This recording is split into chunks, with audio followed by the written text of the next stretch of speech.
Saudara-saudara, kita akan membaca firman Tuhan dari Injil Lukas pasal 2. Injil Lukas pasal 2 ayat 21.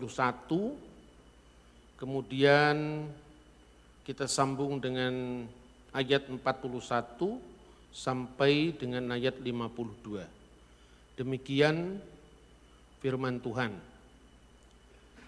Dan ketika genap 8 hari, dan dia harus disunatkan, ia diberi nama Yesus, yaitu nama yang disebut oleh malaikat sebelum ia dikandung ibunya.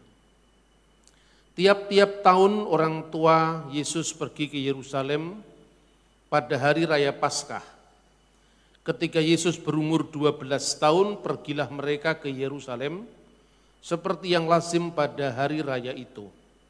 Sehabis hari-hari perayaan itu, ketika mereka berjalan pulang, tinggallah Yesus di Yerusalem tanpa diketahui orang tuanya. Karena mereka menyangka bahwa ia ada di antara orang-orang seperjalanan mereka. Berjalanlah mereka sehari perjalanan jauhnya, lalu mencari dia di antara kaum keluarga dan kenalan mereka. Karena mereka tidak menemukan dia, kembalilah mereka ke Yerusalem sambil terus mencari dia. Sesudah 3 hari mereka menemukan dia dalam bait Allah. Ia sedang duduk di tengah-tengah alim ulama sambil mendengarkan mereka dan mengajukan pertanyaan-pertanyaan kepada mereka. Dan semua orang yang mendengar dia sangat heran akan kecerdasannya dan segala jawab yang diberikannya. Dan ketika orang tuanya melihat dia, tercenganglah mereka. Lalu kata ibunya kepada mereka, "Nak, mengapakah engkau berbuat demikian terhadap kami? Bapamu dan aku dengan cemas mencari engkau." Jawabnya kepada mereka, "Mengapa kamu mencari aku? Tidakkah kamu tahu bahwa aku harus berada di rumah Bapakku?" Tetapi mereka tidak mengerti apa yang dikatakannya kepada mereka. Lalu ia pulang bersama-sama mereka ke Nazaret, dan dia tetap hidup dalam asuhan mereka. Dan ibunya menyimpan semua perkara itu di dalam hatinya. Dan Yesus makin bertambah besar dan bertambah hikmatnya dan besarnya, dan makin dikasihi oleh Allah dan manusia. Kita baca satu ayat lagi, Lukas pasal 2 ayat 23. Ketika Yesus memulai pekerjaannya, ia berumur kira-kira 30 tahun, dan menurut anggapan orang dia adalah anak Yusuf, anak Eli. Saudara-saudara yang terkasih di dalam Tuhan Yesus, kadang-kadang ketika kita membaca Alkitab, tetapi tanpa secara jelas memahami konteksnya, kita sesungguhnya banyak sekali kehilangan.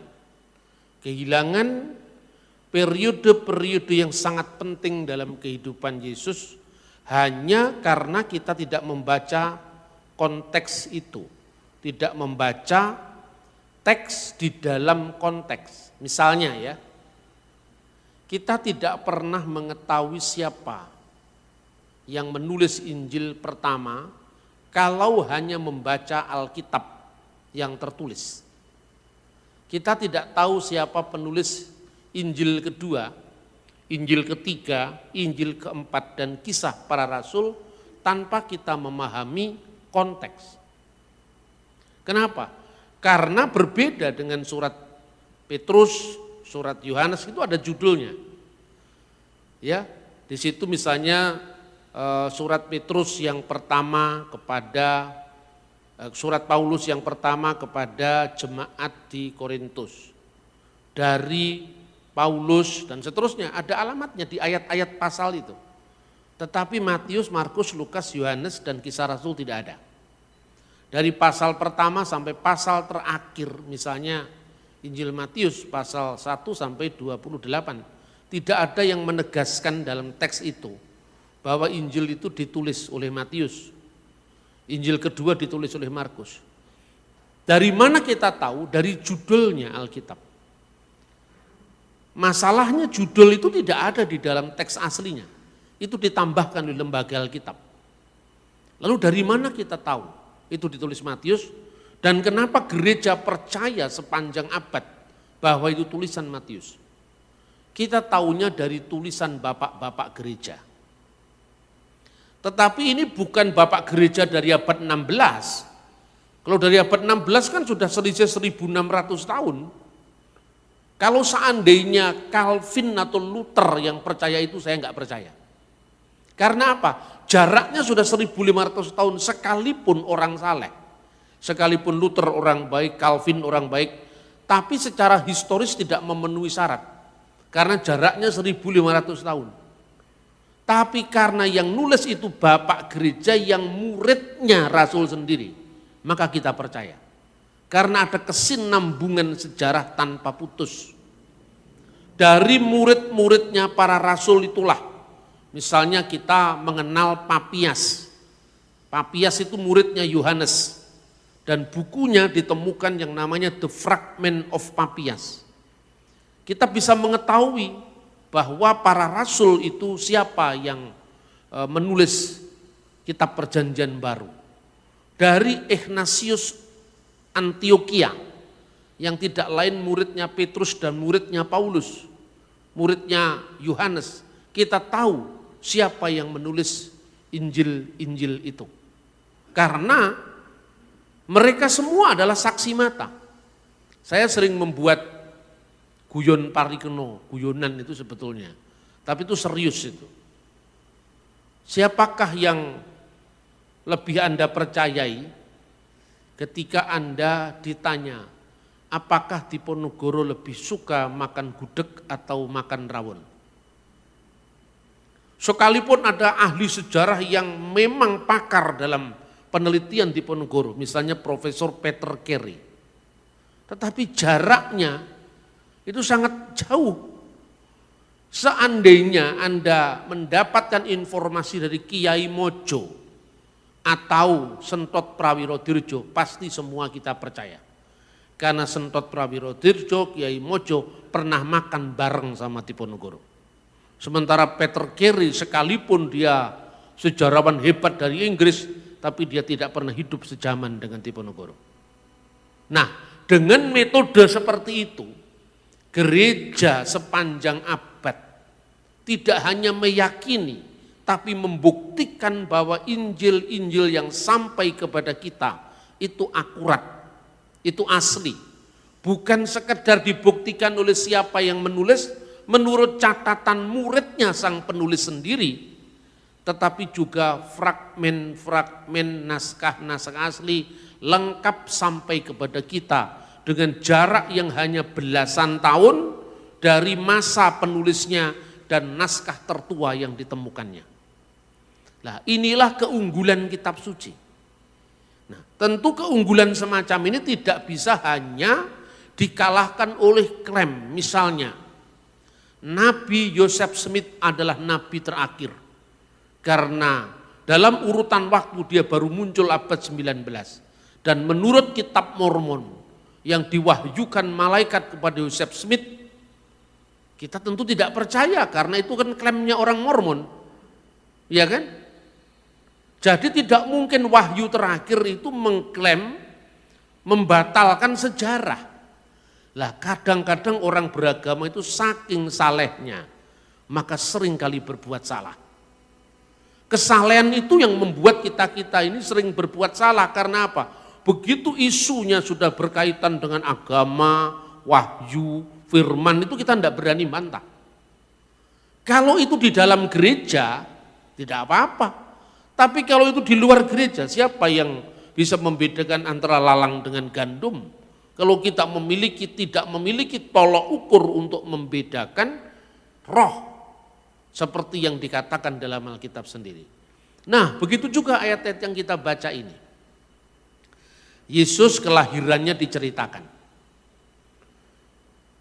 Tetapi masa-masa setelah umur 12 tahun itu seolah-olah hilang sampai kira-kira umur 30 tahun. Itulah yang oleh para penulis barat disebut the lost years of Jesus Christ. Tahun-tahun kehidupan Yesus yang hilang. Karena Alkitab kenapa tidak mencatat antara Yesus umur 12 tahun sampai umur 30 tahun?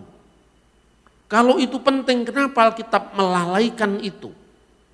Nah, pola pikir semacam ini muncul karena memahami sejarah Israel dari sudut pandang orang modern. Nah, termasuk baru-baru ini muncul seorang pelawak ya, namanya Mongol atau siapa itu? Yang orang Manado itu siapa namanya? Yang mengatakan bahwa Yesus umur 12 sampai umur 29 tahun atau sekitar 30-an tidak terdeteksi dalam Alkitab. Beda dengan sejarah Nabi Muhammad, itu sangat jelas katanya. Nah, saya kira ya jangan mengutuk siapa itu namanya? Siapa namanya lupa saya. Mongol jangan mengutuk karena terlepas dari dia membuat kesalahan dalam hal ini.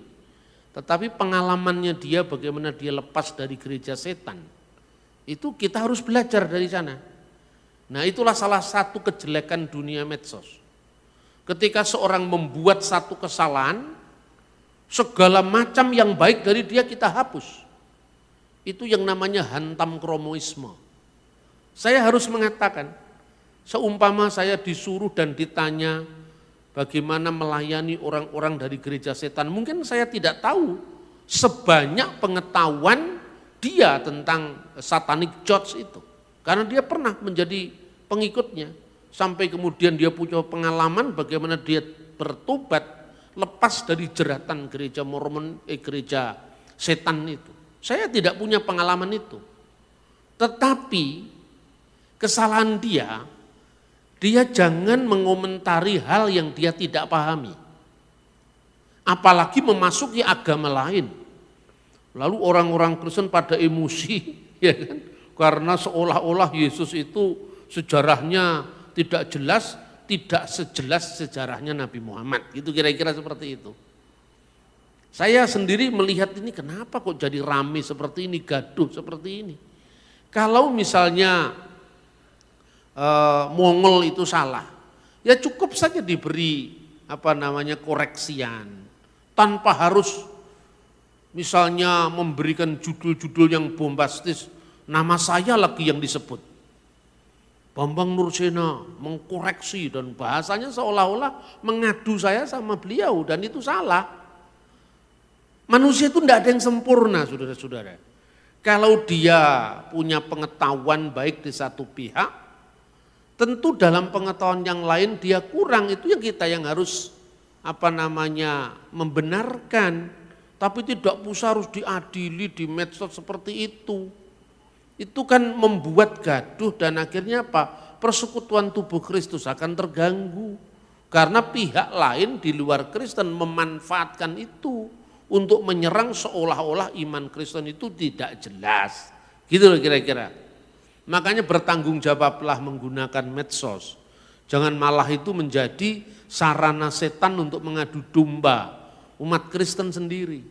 Nah, kenapa antara umur 12 tahun sampai umur 30 tahun enggak dicatat dalam Alkitab? Ketika terjadinya penemuan laut mati, the Dead Sea Scrolls, ada seorang penulis, tapi itu juga bukan seorang ahli tentang naskah Qumran. Dengan caranya sendiri dia mereka-reka bahwa 18 tahun kehidupan Yesus yang hilang itu, penulis itu namanya Charles Potter. Dia memberi judul The Lost Years of Jesus.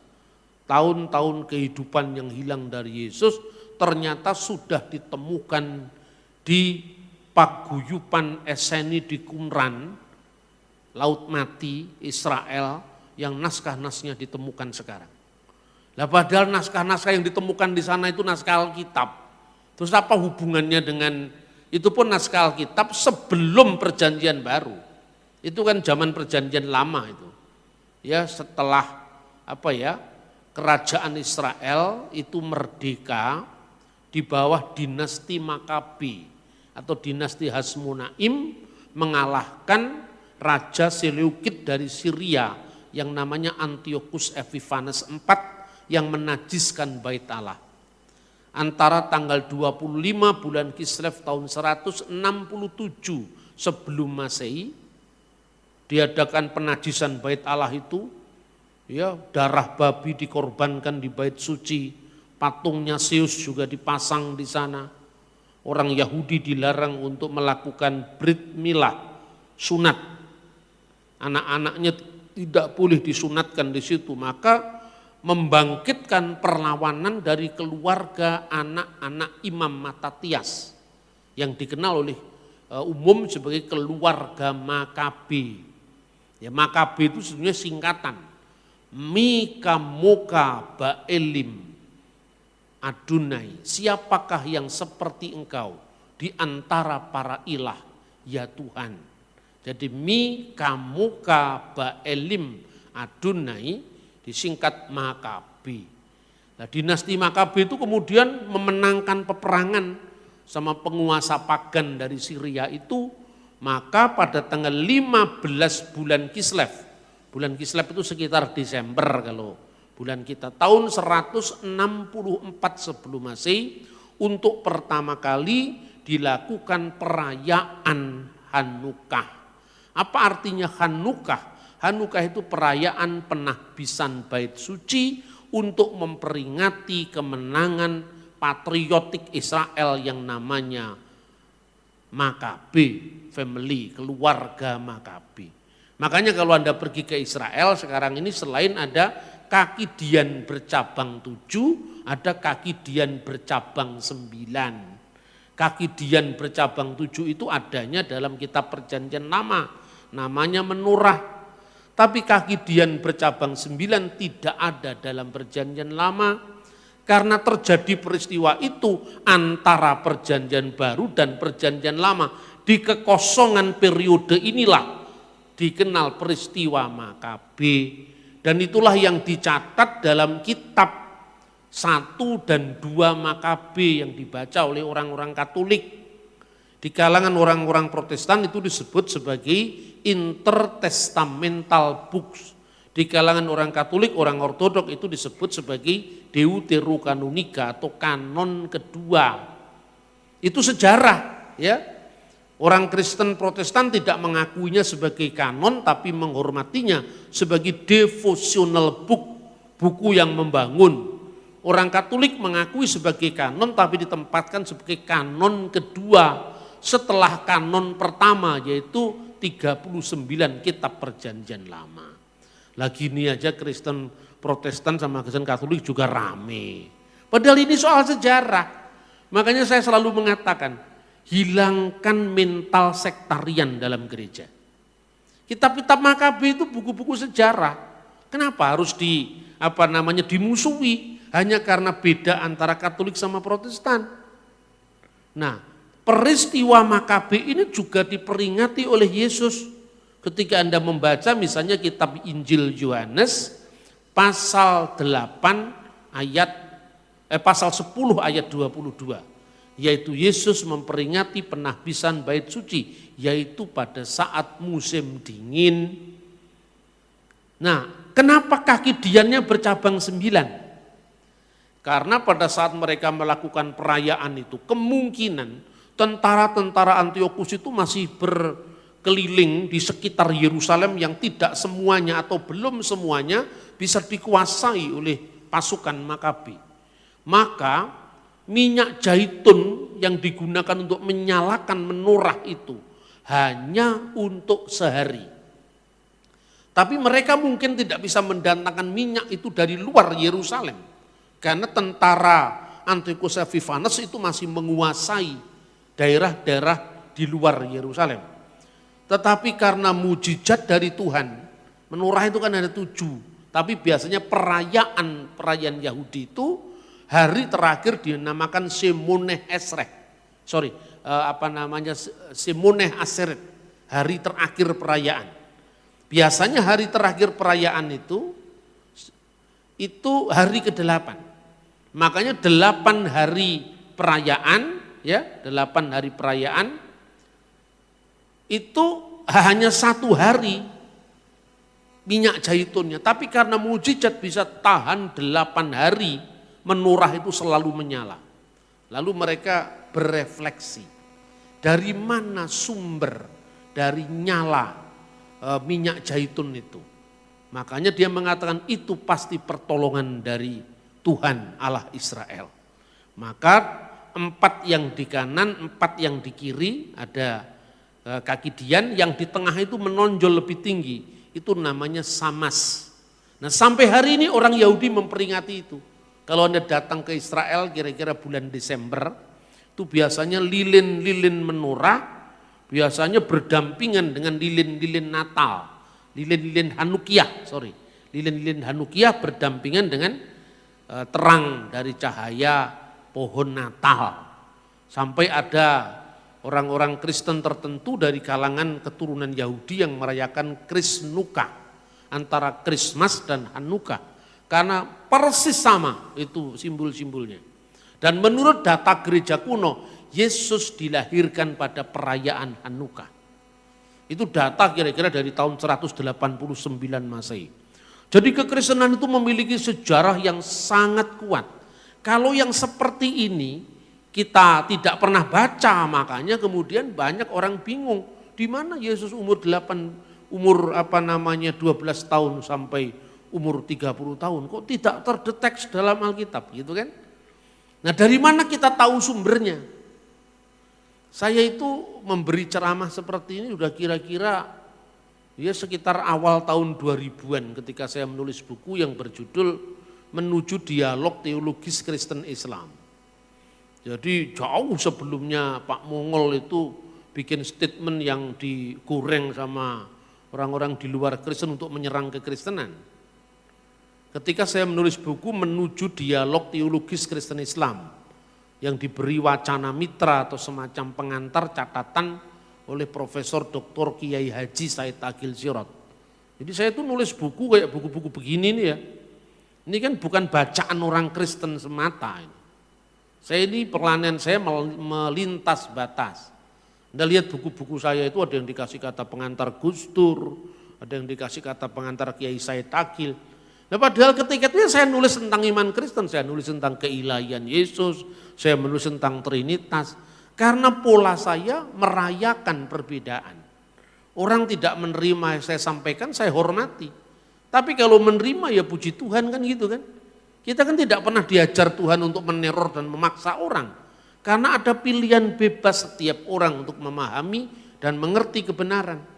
Ini salah satu tulisan saya yang judulnya Jejak Juang Trah Sunan Tembayat. Ini sebenarnya buku masuknya Islam ke Tanah Jawa yang saya tulis. Nah, buku ini masuk dalam berbagai webnya kelompok Islam dijadikan narasumber. Ini sumbangan saya ketika saya menulis sejarah Islam di Indonesia. Saya tidak merasa berjasa untuk itu tidak, tapi karena bagian dari sejarah bangsa saya harus menulis sesuai dengan talent yang Tuhan berikan kepada saya. Nah tapi kalau kemudian saya nulis buku yang mempertanggungjawabkan iman saya, ya jangan marah. Ini kan saya sampaikan kepada sahabat-sahabat muslim saya. Sejarah Islam di Indonesia aja saya catat loh, saya tulis loh. Itu karena wujud pengabdian saya kepada tanah air saya. Karena Indonesia itu kan tidak terjadi hanya orang Hindu saja atau Kristen saja. Tapi ya Islam, ya Buddha, ya Hindu, ya Kristen. Itu bagian dari sejarah kita bersama. Jadi pola pelayanan saya itu bukan membentur-benturkan agama. Tapi membangun kebersamaan sekalipun kita memang tidak sama. Nah makanya ketika saya nulis buku Religi Bung Karno, itu kan saya merayakan bagaimana Bung Karno seorang muslim yang melintas batas pemahaman imannya sehingga memberi ruang pada agama-agama lain. Bung Karno itu sering mengutip ayat-ayat Injil, ayat-ayat Bhagavad Gita tanpa kehilangan keislamannya. Itu menjadi contoh sekarang. Lalu sekarang seorang calon pejabat ngomong ayat Injil aja digoreng. Agamanya tidak jelas itu kan. Kita sudah kehilangan toleransi beragama yang menjadi ciri khas bangsa ini berabad-abad.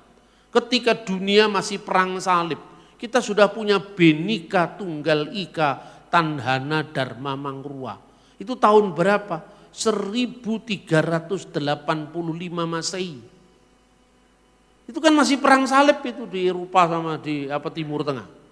Nah, kita kehilangan yang seperti itu. Makanya ketika saya menghadapi ya isu-isu tentang lintas agama, jawaban saya bukan kepentingan saya sebagai seorang Kristen, tetapi kepentingan bersama dalam konteks nasional.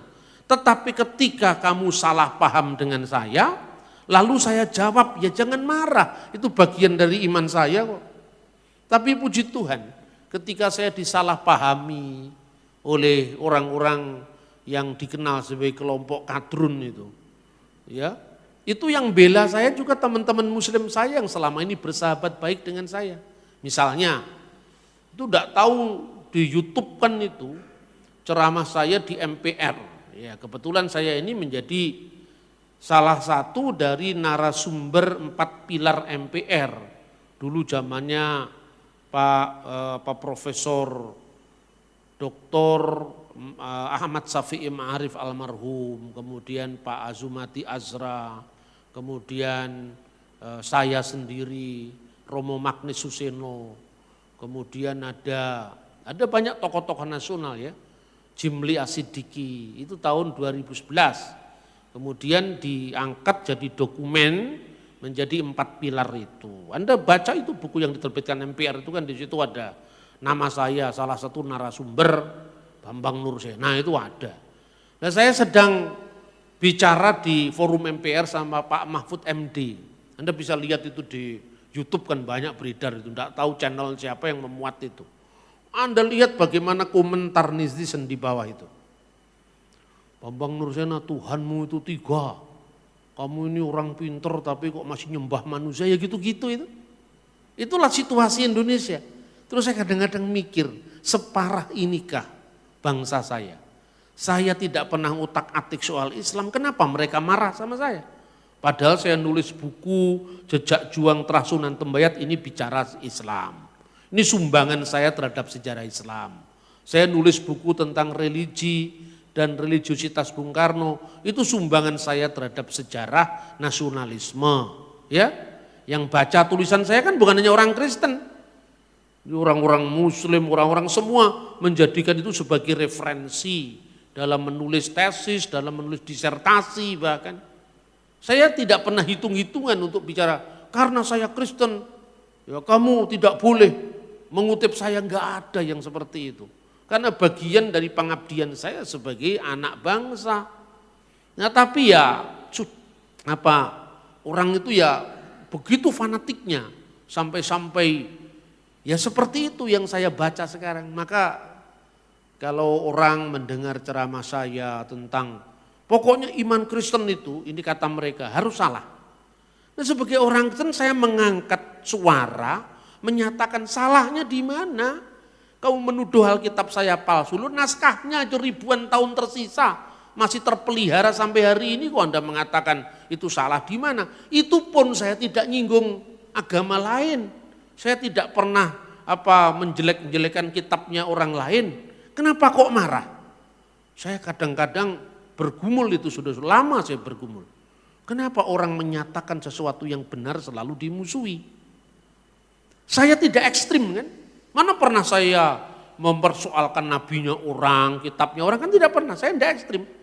Tapi mereka lebih takut dengan gaya saya yang tidak ekstrim ketimbang mereka takut dengan kelompok-kelompok Kristen yang ekstrim. Yang misalnya mantan muslim jadi ekstrim, itu mereka enggak terlalu takut. Tapi sepertinya lebih takut dengan saya yang tidak ekstrim. Ada apa ini? Saya hanya menyampaikan argumen. Saya hanya menyampaikan data-data sejarah. Tapi kenapa takut? Ya kadang-kadang itu malah meneguhkan saya. Berarti kebenaran itu yang membuat mereka tidak siap menerima. Tidak semuanya orang saya tuduh seperti itu. Tapi kelompok-kelompok yang membencimu tanpa alasan, kira-kira seperti itu yang saya terima. Kalau orang membenci saya karena ada alasan, itu mungkin harus kita introspeksi. Apa alasannya mereka membenci saya? Tetapi dalam pelayananmu, dalam pelayanan kita semua, nanti ada suatu saat di mana orang membencimu tanpa alasan, maka janganlah kamu bersedih hati. Dan itu bukan lagi urusanmu, itu urusannya Yesus dengan mereka. Karena apa? Mereka terlebih dulu membenci Yesus tanpa alasan. Saudara-saudara, itu justru menjadi bukti yang meneguhkan kebenaran iman Kristen. Nah, saudara-saudara, jadi saya sudah sampaikan bahwa teks itu memiliki konteks. Kenapa Yesus justru dicatat ketika umur 8 hari? Karena bagi orang Yahudi, umur 8 hari itu dinamakan Brit Milah, perjanjian sunat. Karena itu tanda dari perjanjian Abraham. Karena Yesus itu, Sang Mesias, lahir dari orang Yahudi, maka dia menggenapi Taurat dengan cara melakukan Taurat. Setelah genap waktunya, Galatia pasal 4 ayat 4. Allah telah mengutus putranya yang lahir dari seorang perempuan dan tunduk kepada hukum Taurat. Berarti Tuhan Allah telah mengutus putranya yang lahir dari seorang perempuan yang tunduk atau yang taat kepada hukum Taurat. Kata perempuan ini adalah gunaikos, penggenapan dari Kejadian pasal 3 ayat 15. Bahwa Tuhan akan mengadakan permusuhan antara keturunan perempuan ini dan keturunan iblis. Dan nanti puncak dari penggenapan itu, keturunan perempuan ini akan meremukkan kepala iblis. Tetapi iblis atau ular itu kan ular dengan keturunan perempuan itu akan mematuk tumitnya. Itu yang terjadi pada saat peristiwa penyalipan. Dan itu jalan penggenapan kitab suci, makanya Kejadian pasal 3 ayat 15 digenapi dengan penyalipan Yesus. Tetapi dengan penyalipan Yesus itu segala kerajaan setan sudah ditundukkan. Yesus memberi isyarat, aku melihat iblis jatuh dari langit seperti kilat. Maka Yesus sebagai orang Yahudi yang menggenapi hukum Yahudi harus menjalani kehidupan sebagai orang Yahudi. Tidak mungkin hukum Yahudi digenapi oleh orang yang tidak berpola Yahudi. Makanya umur 8 hari dinamakan Brit Milah. Orang tanya ke saya, tahun ini kan dihitung berdasarkan kelahiran Yesus, Anno Domini, tahun Tuhan kita. Tapi kenapa Yesus lahirnya 25 Desember, tapi kok tahunnya 1 Januari dimulai? Nah 1 Januari itu kalau di gereja-gereja kuno disebut Kitan Sayyidnal Masih, yaitu kitannya Kristus. Cuman dia 25, 26, 27, 28, 29, 30, 31, 1, kan 8. Itulah 8 hari tadi. Ini tercatat dalam dokumen-dokumen gereja kuno. Misalnya Didaskalia Apostolorum yang ditulis tahun 189 Masehi. Nah begitu juga, kenapa baru umur 12 tahun? Karena umur 12 tahun itu namanya bar miswah. Pada abad pertama itu 12 tahun, kemudian ketika orang Yahudi melakukan reformasi agama, sejak runtuhnya bait suci yang kedua, tahun 70 Masehi tanggal 5 Agustus, ya, seorang rabi Yahudi yang sangat terkenal namanya Yohanan ben Zakkai meminta kepada pemerintah Roma agar diizinkan memiliki satu tempat untuk meneruskan eksistensi agama Yahudi, lalu diberikanlah kota Yamnia. Disinilah kota Yamnia itu dekatnya Tel Aviv sekarang, eksistensi Yudaisme itu dilanjutkan sampai hari ini. Jadi Yudaisme modern itu dimulai di abad kedua. Makanya Yahudi sekarang tidak ada lagi upacara penebusan dosa dengan korban binatang. Karena bait Allah sudah tidak ada lagi. Tidak ada korban ukupan di bait suci. Karena tidak ada bait Allah lagi. Justru korban ukupan di bait suci itu dilanjutkan oleh gereja Ortodoks. Makanya di gereja Ortodoks setiap kali ibadah itu kan ada ukupan itu. Ya, itu sebenarnya upacara dari bait suci. Sementara ibadah di gereja Protestan itu meneruskan ibadah sinagogi yang tanpa ukupan, tanpa korban, pusatnya pada firman. Gitu loh saudara-saudara. Nah jadi kemudian orang Yahudi membukukan kembali apa yang sesungguhnya dilakukan oleh leluhur nenek moyang mereka selama berabad-abad. Itulah yang dikenal dengan Torah CBLP, Torah lisan. Selain Torah tertulis, Torah itu Torat. Ya mulai dari Sefer Bereshit, Sefer Elesemot, Sefer Vayikra, Sefer Bemidbar, sampai Sefer Elehadivarim. Kejadian, Keluaran, Imamat, Bilangan, Ulangan. Itu disebut Torah Sebiktaf, Torah yang tertulis. Selain itu ada Torah yang tidak tertulis, itu yang akhirnya dibukukan oleh para rabi. Nah dari situlah kita bisa melihat tradisi Yahudi dari zaman ke zaman. Karena Yesus itu orang Yahudi, otomatis ada paralel antara kehidupan Yesus yang dicatat dalam kitab Injil dengan kebudayaan bangsanya sendiri, yaitu bangsa Yahudi. Maka kalau Anda cari Sweet Seventeennya Yesus, tidak ada di budaya Yahudi. Karena itu budaya barat, itu budayanya londo dingdong. Makanya tidak ada di Timur Tengah, gitu loh. Maka membaca sejarah itu penting. Nah, disebutkan di dalam sebuah traktat ya. Traktat itu tulisan para rabi Yahudi yang mendokumentasikan tradisi mereka selama ribuan tahun. Traktat itu namanya Pirkei Avot. Pirkei Avot itu artinya the ethics of the fathers. Jadi etika para bapak bangsa nomornya 21. Jadi Pirkei Avot 21. Itu disebutkan bagaimana urutan-urutan kehidupan orang Yahudi. Disebutkan Ben Hames Shanim La Mikra, pada usia 5 tahun orang Yahudi harus belajar kitab suci. Mulai dari baca hurufnya umur 5 tahun itu. Alef, Bet, Gimel, Dalet itu umur 5 tahun. Makanya disebut Ben Hames Shanim La Mikra. Mikra itu artinya seluruh kitab suci. Tapi dari dasarnya dulu. Lalu pada umur 10 tahun Ben Esher La Misnah. Belajar Misnah lebih dalam lagi.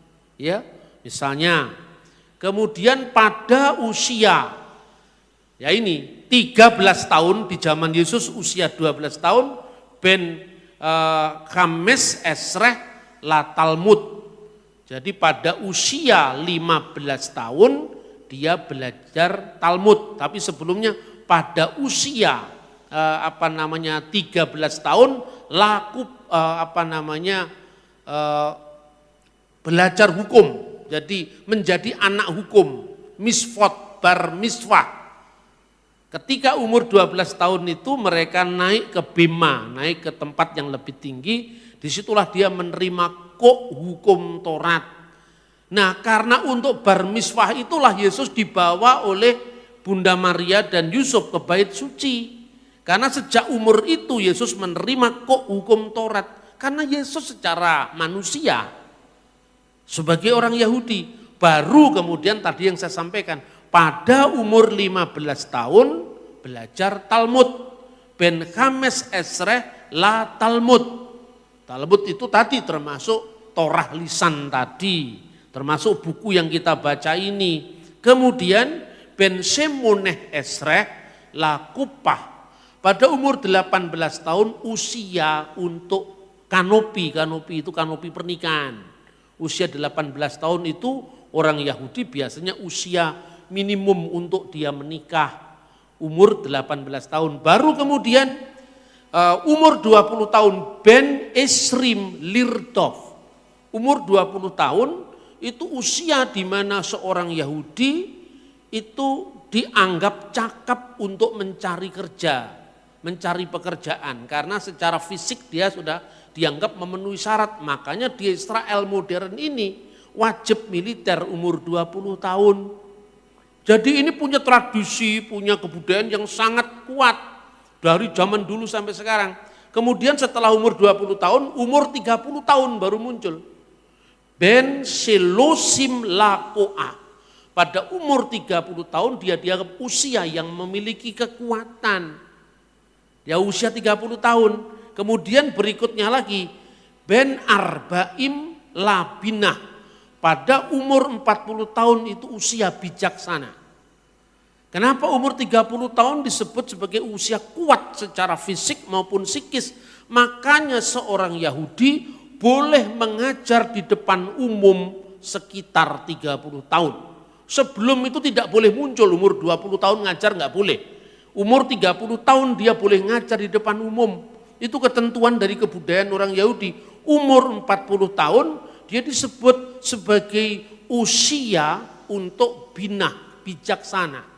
Baru umur 50 tahun Ben Hamisim Laetsa, usia untuk orang bisa didengar nasihatnya. Maka ketika Yesus mengatakan Abraham bapamu melihat hariku dan dia bersuka cita karena ia telah melihatnya. Apa kata orang Yahudi? Umurmu belum sampai 50 tahun. Bagaimana kamu menyatakan hal itu? Kenapa? Kamu belum usia 50 tahun yang layak didengar nasihatmu karena usiamu baru 30-an tahun.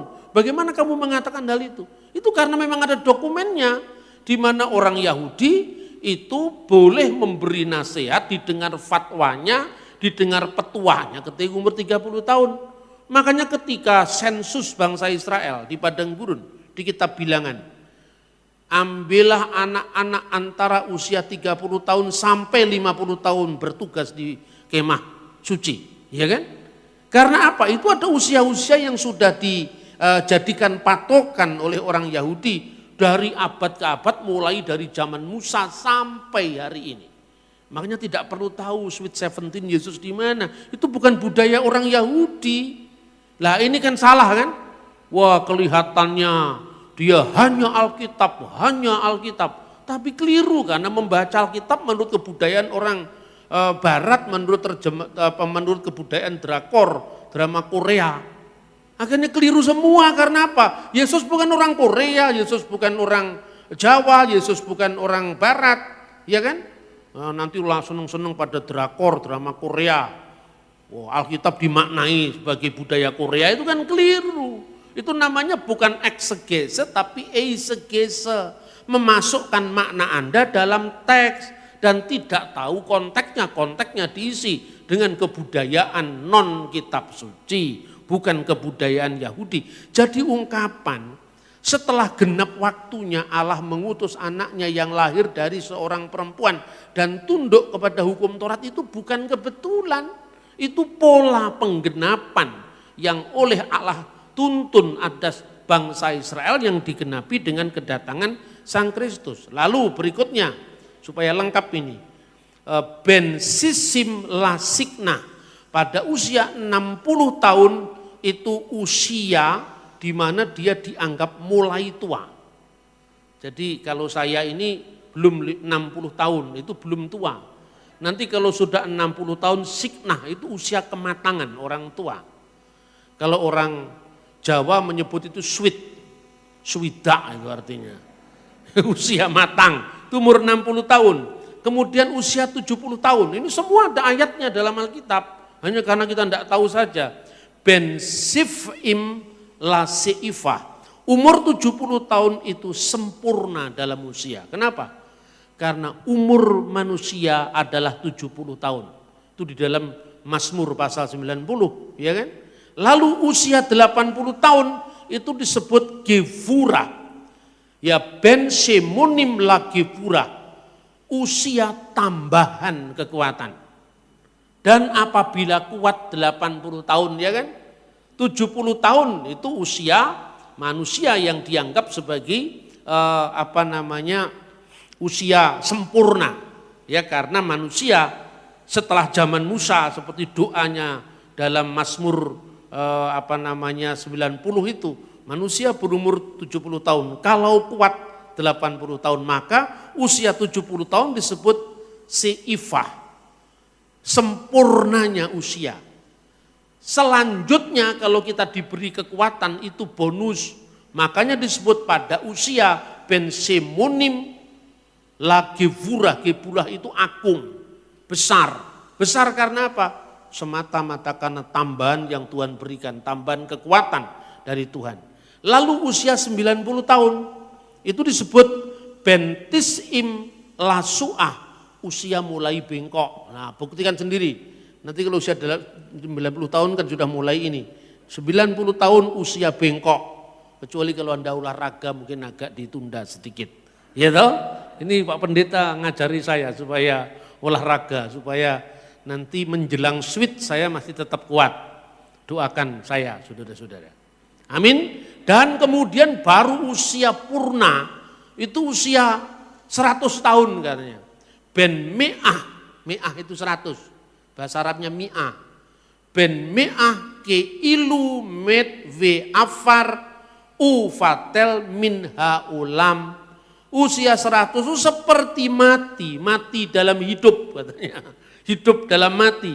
Seperti ke ilu med, seperti mati dan benar-benar akan mati dan keluar meha ulam dari dunia ini. Itulah pola kehidupan orang Yahudi. Dokumennya mana katanya? Pak Bambang itu ngarang-ngarang. Pak Bambang itu halu. Bukan halu, kalau saya halu, bukan halu. Ada dokumennya loh, saya itu kadang-kadang juga bingung ya. Saya nggak ngerti ini gimana. Saya setiap kali ngaji Alkitab, orang tanya kepada saya, kenapa kok ngaji Pak? Ngaji kan Islam, siapa bilang ngaji itu Islam? Anda baca sejarah Nusantara. Abad 10 Masehi, itu ada kitab agama Buddha yang dikenal Sangyang Kamahayanikan. Itu ditulis pada zaman Empu Sendok. Dalam kitab yang namanya Sangyang Kamahayanikan, itu kata ngaji sudah dipakai. Angaji tarka. Artinya angaji tarka mengkaji kitab-kitab semedi agama Buddha. Di dalam kitab Arjuna Wijaya karya Empu Tantular, selain kitab Sutasoma kan dia nulis Arjuna Wijaya. Itu dikenal guru pengajian. Guru pengajian. Dari kata aji, aji itu berharga. Jadi kitab-kitab yang berharga apabila itu ditelaah namanya pengajian. Nah inilah yang kemudian dipakai oleh Wali Songo nantinya. Tapi itu warisan Nusantara bukannya dari Wali Songo. Begitu juga memakai kopiah ini. Memakai tutup kepala itu. Ada penelitian dari seorang Inggris ya. Seorang Jerman namanya Lydia Kiven. Dia menulis buku manusia bertopi di candi-candi di zaman Majapahit. Itu hasil penelitian. Dia menekuni, memotret candi-candi, dicocokkan dengan data sejarah sejaman. Kemudian muncul dalam candi Penataran, candi Sukuh, candi Surawana. Itu ada pertapa-pertapa yang selalu memakai topi. Rupanya itu bagi ciri khas seorang rohaniwan. Selain biku ada bikuni yang topinya kotak seperti peci atau kopiah itu. Itu loh ceritanya. Kemudian seiring dengan ekspedisi yang dilakukan oleh Raja Kertanegara dari Singasari, itu pada abad ke-13, Pramajapahit yang namanya ekspedisi Pamalayu dalam rangka apa yang dikenal dengan Cakrawala Mandala Dwipantara untuk mempersatukan Nusantara, maka budaya Keraton Majapahit itu dibawa keluar sampai ke wilayah Champa, Myanmar, Thailand Selatan. Maka cerita Panji itu muncul tidak hanya di zaman Majapahit di Jawa tapi juga di Thailand Selatan, di Patani, di wilayah-wilayah termasuk apa yang namanya Malaysia sekarang, Kelantan. Nah bersamaan dengan munculnya cerita-cerita Panji dengan segala aksesorisnya itu, maka budaya kopiah atau topi menyebar di wilayah kebudayaan Melayu. Hanya bedanya semakin jauh dari Majapahit penggunaannya kadang-kadang tumpang tindih. Topi yang sekarang dipakai sebagai peci atau kopiah itu sesungguhnya pakaian bikuni di zaman Majapahit. Sementara kalau laki-laki itu agak bulat begini kayak topinya gereja ortodoks itu seperti itu. Kalau sekarang. Nah kemudian menyebar kemana-mana. Setelah menyebar kemana-mana pada awal kemerdekaan Indonesia setiap daerah itu memiliki ciri khas. Jadi penggunaan kopiah ini bukan hanya budaya Melayu. Opung-opung kita di Batak itu selalu memakai kopiah begini kalau di desa-desa karena itu budaya Nusantara. Bung Karno pada saat studi di HBS di Surabaya, kemudian studi di Bandung yang sekarang jadi ITB itu masih memakai belangkon. Karena Bung Karno itu anak seorang priyayi Jawa, anaknya Raden Sukemi. Ya itu kan masih darah priyayi Bung Karno itu. Lalu dia dalam perjalanan bangsa mencari identitas Indonesia. Bukan hanya identitasnya kaum priyayi Jawa dengan belangkon dan batiknya. Ini batiknya kalau yang begini itu ciri khasnya kaum priyayi. Kalau batiknya rakyat lebih sederhana itu batik itu ada maknanya itu. Maka Bung Karno mencari simbol yang bisa lebih merakyat yang dikenal di semua daerah di Indonesia. Akhirnya Bung Karno memakai topi yang disebut peci Soekarno. Jadi itu menjadi simbol nasionalisme, bukan sekedar kopiahnya kiai. Ya, kadang-kadang orang-orang yang non-Islam itu malas mengurus hak cipta. Akhirnya hak ciptanya dipakai oleh lokal Islam, yang lain tidak kebagian. Padahal tokoh-tokoh kita itu dulu namanya bukan pendeta, itu namanya kiai. Kiai Sadrah, Kiai Tunggul Wulung, Kiai Paulus Tosari. Kiai itu Jawa bukan Islam. Makanya Anda nyebrang di luar Jawa sudah tidak ada kiai, yang ada tuan guru haji di Sumbawa, di Lombok, ya toh. Ke Arab sana beduk ndak ada, kopiah ndak ada, karena itu ciri khas Nusantara. Betapa pentingnya budaya ini di dalam konteks iman. Karena itu melalui apa yang disebut di dalam tahapan-tahapan umur orang Yahudi, itulah kita bisa memahami kehidupan Kristus. Karena justru setelah genap waktunya Allah telah mengutus anaknya yang lahir dari seorang perempuan dan tunduk kepada hukum Taurat. Jadi Yesus menggenapi itu. Paham saudara-saudara?